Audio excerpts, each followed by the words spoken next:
Pixar probably has more toys lying around than the average office. I love toys so much, I never outgrew it.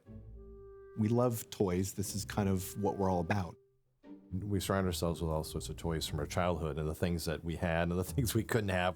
Chances are, if you're a human being, there is a single toy that you can remember as being the most important toy you've ever had because it unlocked some aspect of your imagination. Toys are special. I consider them my friends. You create this sort of magic kingdom for yourself with toys.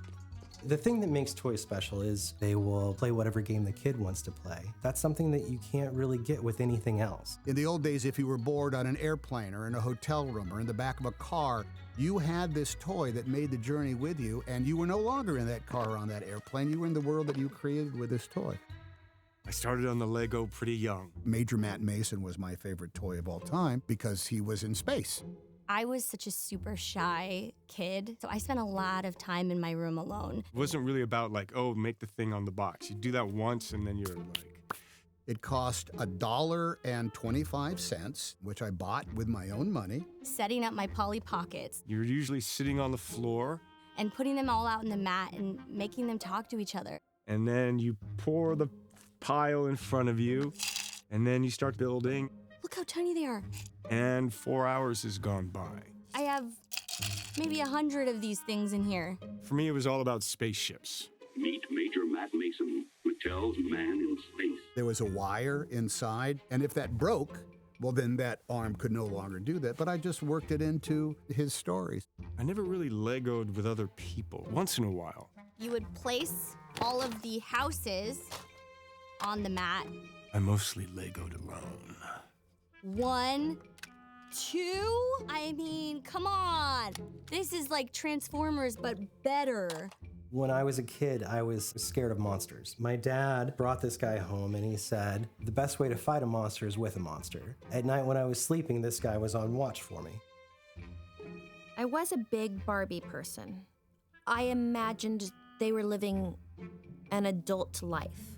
My Barbies had apartments and boyfriends and jobs, and I just thought that was like, you know, the most exciting thing.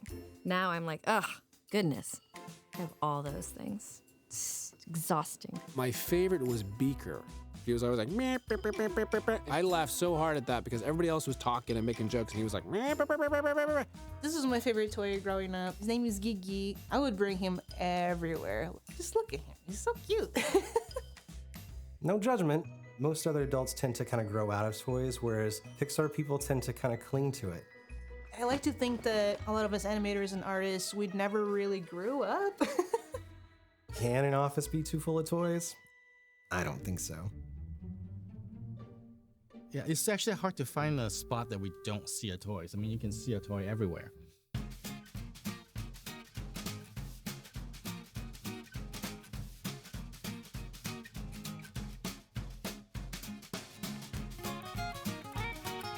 The Toy Story 4 War Room is where all the animators gather to talk about their shots. So we're asking that each one of them bring in a toy from their childhood or something that's sentimental to them. There's some history behind a toy.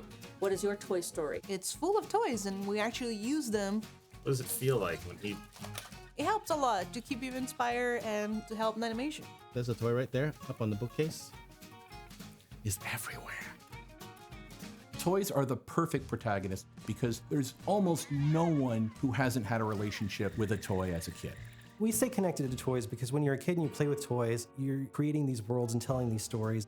It's really not that different than what we do now, except for it's all in the computer and the toys are really expensive.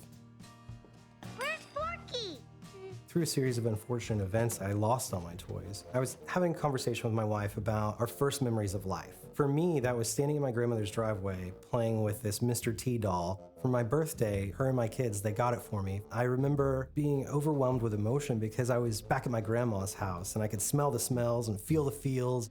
Once the eBay door opened, I've been able to track down so many great things. The thing I love about these designs is this is the guy who's gonna try to convince you of something upright and yellow, and then you've got this blue grumpy wedge. Almost everything about his design says no. It's like a treasure hunt. You're looking for this one thing, and there's something really romantic about the flaws, and to know that that toy has had a life. At some point in time, it was loved. Everybody has that specific thing in which a toy did something again and again and again in their lives. That's a very, very powerful bond that you never ever forget.